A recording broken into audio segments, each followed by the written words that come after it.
you're going to film school, here's how you don't waste it. I graduated from the University of Texas studying film there in 2020. I now live in Los Angeles. I work as a filmmaker, an assistant director, and a director. Here are the 7 things I wish I knew before I started film school, and hopefully you can avoid some of my mistakes. Number 1, grades don't matter, your portfolio does. Growing up in school, everything up until this point was, okay, how can I study well? How can I be prepped for the test? How can I make sure that I get an A on everything I do so that my parents are proud and I show them that? Film school is totally different.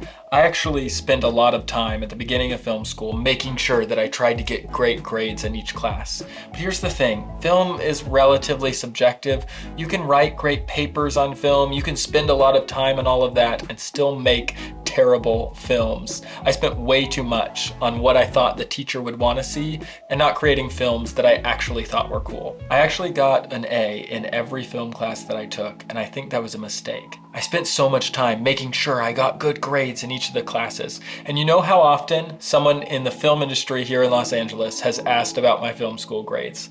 0. But you know what does matter? It's your work.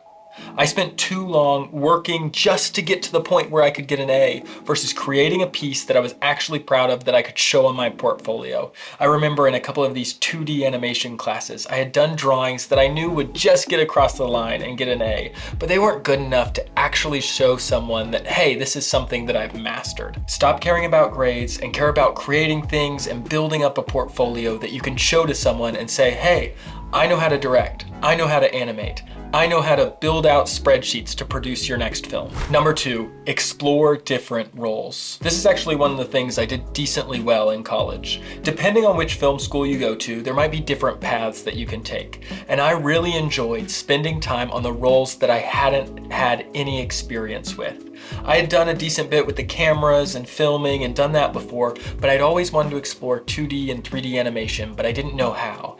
As much as possible, if you can explore those different roles, so one day if you're managing or you're leading something, film is all about this collaboration between different types of artists and blue-collar builders that are just building big things for your set and production design. It's all these different forms of art that have to be able to communicate. So you having even a little bit of experience, one producing class, one writing class, will help you communicate between teams and understand how terms work well. Also, you're so early in your career, there are a lot of paths that you might not even know exist. So try stuff out, especially if your school has some sort of technology that you can't get just with your own camera or your smartphone. Big cameras, big scanners, experts, talk to those people, explore those things that make film school unique that you can't just get on YouTube. Number 3, take interesting non-film classes. I know that sounds crazy, because you're gonna get to college and all you're gonna wanna do is take film classes as quick as possible. And depending on which school you're at, you might have to take some film studies classes before production. And you're like,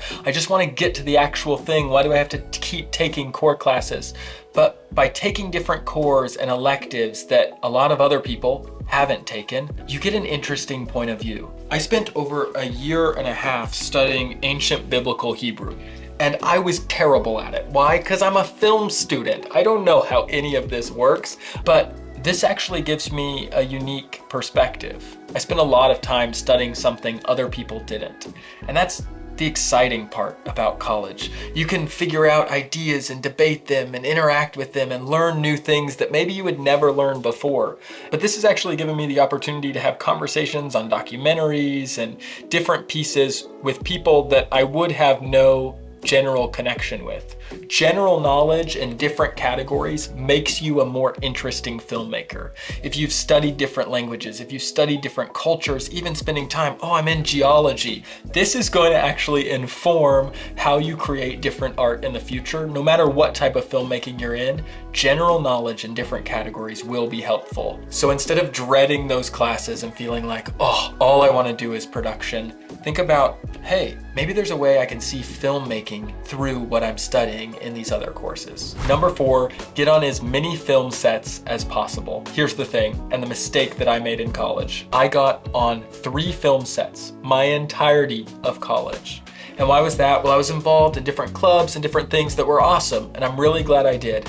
But I didn't really connect with the film people as well, so I didn't really plug in with a lot of the film communities, and as a result, I wasn't being brought on to different people's thesis films and graduate level films, so I didn't really see what was going on. And those are the moments when you're on film sets and you're outside of the classroom that you're actually learning. You're figuring out, okay, this is how the industry actually works. This is how people actually get hired for projects, and here are the roles in real life that I would want to have if I was on a film production set. Now, if you're in post-production, connections still really matter.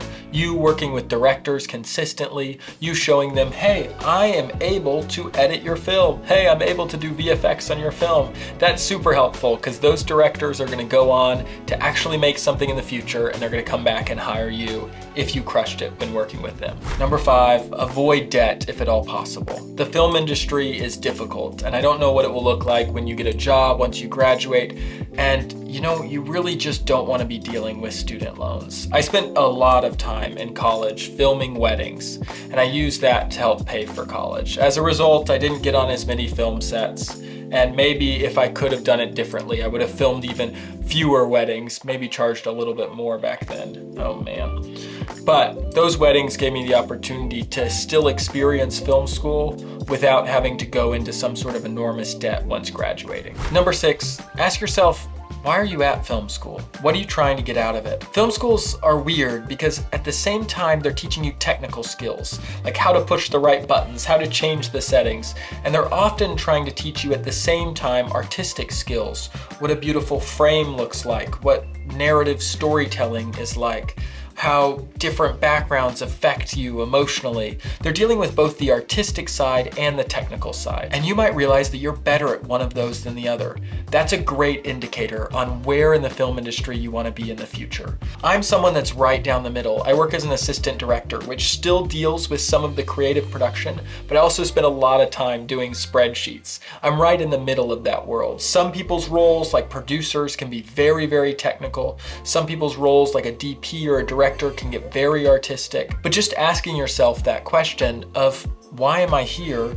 Which one of those am I trying to learn? Where do I have a big gap in my knowledge? For me, a lot of the technical stuff, I was already advanced enough. But on the creative side of things, I needed to learn about, okay, what's the philosophy of creating here that can actually make a story that's impactful for people? Ask yourself, which side of that do I want to be, or do I want to be somewhere in the middle? Number 7, find professors whose work you admire. Early on when I was at Texas, I'd go to rate my professor, see whose class was the easiest, and then take that one because I wanted to get good grades, right? And then I realized, after being there for a couple of years, what I really need to be doing is looking at each film professor's website, their reel, what they've worked on. Find the professors who have work that you admire. Who cares about if their class is difficult or their classes are long? Who are the people that you look at their work and you say, that's awesome? I had a couple of professors that were very much like that. Deepak Chetty was doing a lot of work in Unreal Engine at the time, and then was teaching a class on Unreal, and I could see his work and I'm like, that's incredible. I would love to create pieces like that. Ben Bays had this long list of incredible animation work, and I was able to pull up his work and be like, this is awesome. I want to learn from someone like that. Don't look for a professor that has easy classes or is just in the afternoons on Tuesday, Thursdays. Look for the professors whose work looks awesome. You're going to spend years in film school. Don't waste it. If you'd like to hear real advice from someone that works in the industry, click that subscribe button. See you soon.